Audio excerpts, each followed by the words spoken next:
Hello! In this episode, let's talk about work satisfaction. If you're dissatisfied with your work or you feel you can do more than you're currently doing on your job, in this video, I'll walk you through 3 steps you can take to get you started on a journey to increasing your work satisfaction.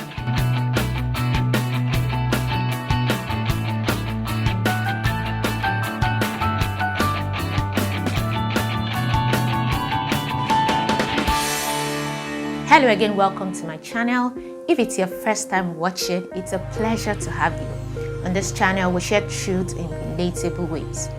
And if you like what you see at the end of this episode, please go ahead and hit the like, share, subscribe, and of course the notification bell so that you're notified of new episodes. In a previous episode on this channel, we talked about how to deal with dissatisfaction. And the first step, we identified that you need to explore the reason why you're dissatisfied. So, why are you dissatisfied with your work? Or why do you feel you could do more than you're currently doing? Now, this is a question you must answer on your own, but as someone who has been in the same shoes, there are some thoughts I'd like to share with you. Now, in recent times, we have witnessed a deviation from what work used to be. Growing up, for some of us, work meant 9 to 5. It meant a physical place. It meant bosses and salaries. And there were certain vocations that were reserved for the brilliant students, right? And then their not so brilliant counterparts also had theirs. And many of us made a decision to choose careers based on those patterns because it was all we had. Again, most of us chose careers asking ourselves, what do I want to be? Do I want to be a lawyer like my dad, a doctor like my uncle, or an engineer like his friend? And only a few people ask themselves, who do I want to be? Do I want to be someone who cares for people? Do I want to create things that will impact others? Or do I want to be a person who has the answers for those seeking them? Only a few asked this kind of questions, which would have given them a number of career options to choose from. And this is understandable because at the time we're making this decision, most of us had not undergone enough self-discovery to be able to answer these questions correctly. So we chose careers based on the information and options that we had. In other words, our decisions were based on our exposure and the examples we could see around us at the time. And we were fine until we began to have greater exposure and we saw other examples emerging. We saw people with the same gifts as we had doing great in different fields. Then we began to question the status quo, because those examples stirred something within us and suddenly we realized there is more. I could do more. Then we become faced with this question.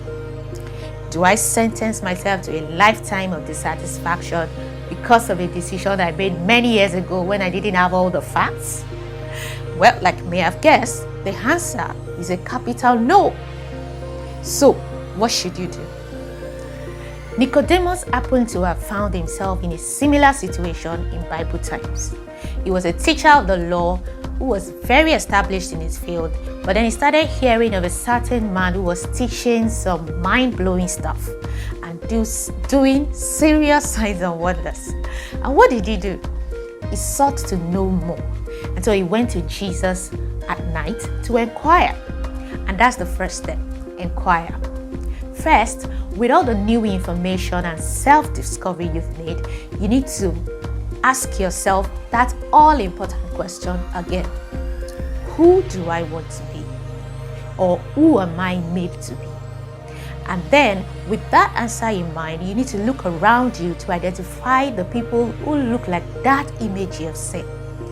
And just like Nicodemus, you need to ask them, how are you doing these things? Every day I browse Instagram, like Nicodemus, I'm looking for my Jesus. Someone who looks like the picture I have seen in my mind's eye. And I'm inquiring, how are you doing these things? Number 2, acquire. The The truth is, the more you acquire, the more you see the need to acquire. The need to acquire new knowledge and skills. And this has been made extremely easy by the access we have in these days to the internet, social media, and in turn, we have access to tons of information such that you can even get overwhelmed by the amount of knowledge that is available to you. In other words, opportunities now abound for you to acquire the knowledge and skills required to take the third step, which is to refire. Now, not many people get things right on the first attempt, and that's okay. Like I've said before, it matters who did it first, but it matters more who did it best. Nobody is counting attempts. All the world is waiting for is your expression, which will serve as an example to others. The other day on Instagram, I stumbled on a pediatrician, that's a children's doctor, who at 45 years ventured into entrepreneurship. Today, 5 years later, she has a thriving coaching business. That's in addition to her private practice as a pediatrician. She's also an author and a speaker. And this was someone who had spent 20 odd years in medical practice. But instead of choosing to retire, she decided to refire. And not only has she found expression for her previously untapped gifts, she has now become an example to me and to others. Refiring is never about quitting your job or abandoning everything you've known for something new. It's about starting where you are, listening to the feedback from within you and your environment and making revisions as necessary. And this process never stops. If we will remain relevant for the rest of our lives, this is a continuous exercise. We need to keep taking in new information and opportunities and keep inquiring, acquiring, and refiring. Now, let me close out this episode with a quote I came across that summarizes everything I've said. Never stop learning and adapting. The world will always be changing. If you limit yourself to what you knew and what you were comfortable with earlier in life, you will grow increasingly frustrated with your surroundings as you age. I leave you with this thought. Because work is a means through which we express ourselves, dissatisfaction with your work means you're not giving adequate expression to something within you. And that thing within you, waiting to find expression, is someone else's example. And this is the more reason why you shouldn't deny your world your expression. That's it on this episode. I can assure you that this conversation is just getting started.